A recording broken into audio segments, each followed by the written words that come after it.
News, Traitor just announced his run for Senate. Throw him back in Gitmo. Unbelievable by Al Waisman for freedomdaily.com.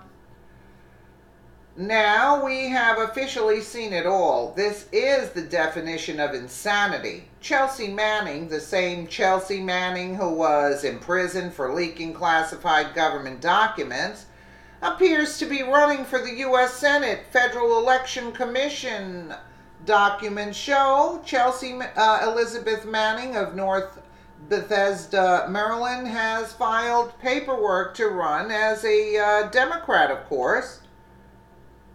Blank the police, disarmed the police. So then what's the police going to do? We got this Law Enforcement Appreciation Day. What is he talking about?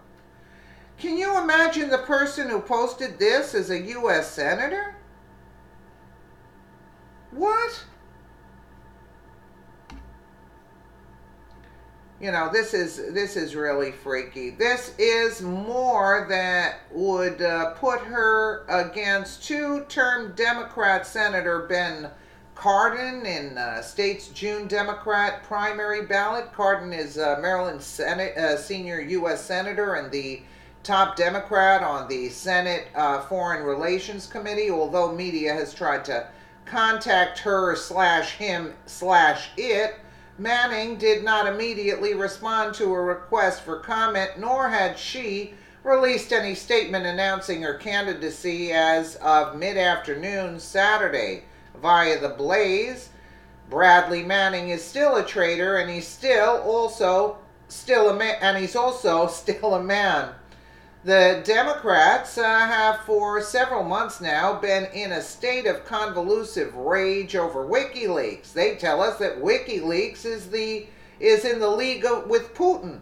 They tell us that WikiLeaks subverted our system and destabilized our very foundation of democracy. WikiLeaks stole the elections, sabotage, so on and so forth. With this in mind, it seems a little odd that right in the middle of this apocalyptic hand-wringing over WikiLeaks, the president would choose to commute the sentence of a guy who went into a war zone, stole reams of classified files, and gave them to WikiLeaks. Bradley Manning didn't merely release email correspondence between DNC officials, where they complain about Bernie Sanders and talk about spirit cooking. These weren't embarrassing revelations about a political party. These were hundreds of thousands of secret documents relating to national security appropriated during a time of war and leaked indiscriminately with no regard to how it would undermine our war efforts, and even less regard for the lives it put at risk. The Democrats apparently want us to believe that humiliating Hillary Clinton is far worse crime than jeopardizing the safety of our troops, intelligence officers, and allies. The word outrageous does not even begin to describe what's going on here. It would appear self-defeating as well. Why would the Democrats, who have almost unanimously applauded this move, by the way, suddenly decide to undermine their own case against WikiLeaks? Shameful hypocrisy has never slowed them down before, granted, but even by their standards, this is a rather extreme case of it. They must know that they've made it impossible for anyone to take them seriously the next time they whine about email leaks and election hacking. It so discredits them, makes so little sense, makes them look so utterly foolish, renders their own arguments so fantastically irrelevant that you may conclude that the entire Democrat Party has gone into a state of collective psychosis. That's not a bad theory, not so far from the truth either. But there is, you might say, a method to this madness, and you can understand the method once you understand that in the world of modern leftism, the letters LGBT override anything and everything. At the very top of the progressive victimhood hierarchy sit the members of this entire elite club. Yeah. Any opportunity to advance their cause must be exploited. Anytime the great cause and some other concern collides, the cause wins out. These are the priorities of leftism nowadays. It's only one priority, really. Nothing, and I truly mean nothing, is more important than its sexual agenda.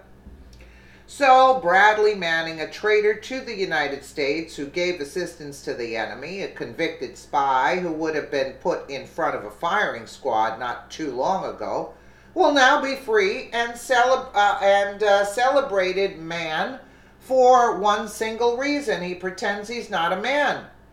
Because Manning came out as a transgender after committing his act of treachery, he became a hero to the left. A trans hero specifically, which is the most heroic kind of hero. That's why he will be getting out of prison for that reason and no other. The left admitted up front that it wants Manning out of prison solely because he cross-dresses. Before his commutation was announced, the media wrote story after story describing the bleak life of a woman in a men's prison. They insisted that it's an injustice to force a woman to remain incarcerated with men. And they're right, that would be an injustice, but no such injustice had actually occurred. Bradley Manning was a man when he entered prison. He's a man now. He'll be a man when he leaves. He'll be a man until he dies, and even still afterwards, complaining that a transgender woman wasn't transferred to a woman's prison is like complaining that a lunatic who thinks he's a polar bear won't be transferred to the local zoo. Unbelievable. As per usual, Manning has already been given enormous privileges thanks to his transgender, quote, status. The government was bending over backwards, going to extraordinary lengths to accommodate his delusions. She can now wear female prison undergarments, including a sports bra and subdued cosmetics. In early 2015, she was permitted to get speech therapy to feminize the tone and pitch of her voice and began cross-sex hormone therapy prescribed, Mr. Strangio said, by an endocrinologist brought in from the military's Walter Reed Hospital. Since then, Ms. Manning wrote, she has developed breasts, a curvier hip, and curvier hips. There have been significant changes since I've been taking the hormones, and I'm happy with them, she said. But citing security risk, the military rejected the recommendation of an outside psychologist who said she should be permitted to further feminize her appearance by growing her hair longer than male military standards. Mr. Strangio is helping her challenge that restriction. But this wasn't enough. It never is. We were using tax money to facilitate the sexual fantasies of a traitor. But still, the left was not satisfied. They never are. Manning's transgender, quote, status shouldn't merely entitle him to privileges in prison. They demanded it ought to entitle him to a get-out-of-jail-free card. The laws against espionage ought to be suspended in his case.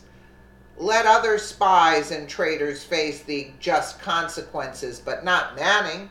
He's better than them. He's more important. He's at the top of the victimhood hierarchy.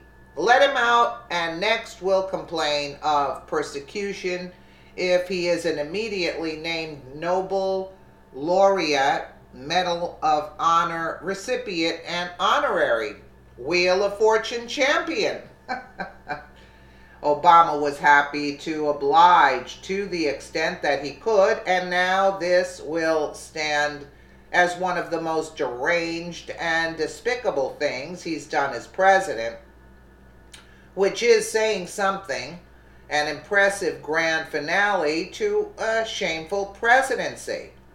Manning, who is a transgender, formerly known as Bradley Manning, was convicted by a court-martial back in 2013 of leaking hundreds of thousands of classified documents to WikiLeaks and sentenced to 35 years in prison.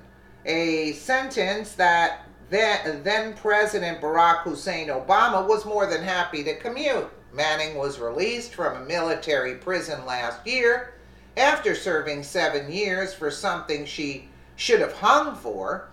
Don't you all just miss the good old days? The days when a man was a man and a woman was a woman. The days when you knew how to address a person without them having a fit over it. And to top it all off, this traitor will be running for the United States Senate. Huh? Can we please once again start electing people who have the qualifications for the office, not because of their skin color or sexual preferences? Let's leave aside the fact that this individual is severely disturbed and confused. She is a traitor and should not even be allowed to run for a public office, which gives you the ability to handle classified information. Please share in order to bring sanity back to those insane liberal states. I totally agree. And you paid for that. I mean, really? And look at the tweet here. Blank the police. Hashtag disarm the police. Hashtag we got this. Hashtag law enforcement appreciation day. With rainbows and hearts and smiley faces. And okay, so the police don't have arms. So what are they going to do? I mean, really? Again, I'll repeat that. Can you imagine the person who posted this as a U.S. Senator? Unbelievable. Let me know what you guys think in the comments below. And again, thank you so much for watching.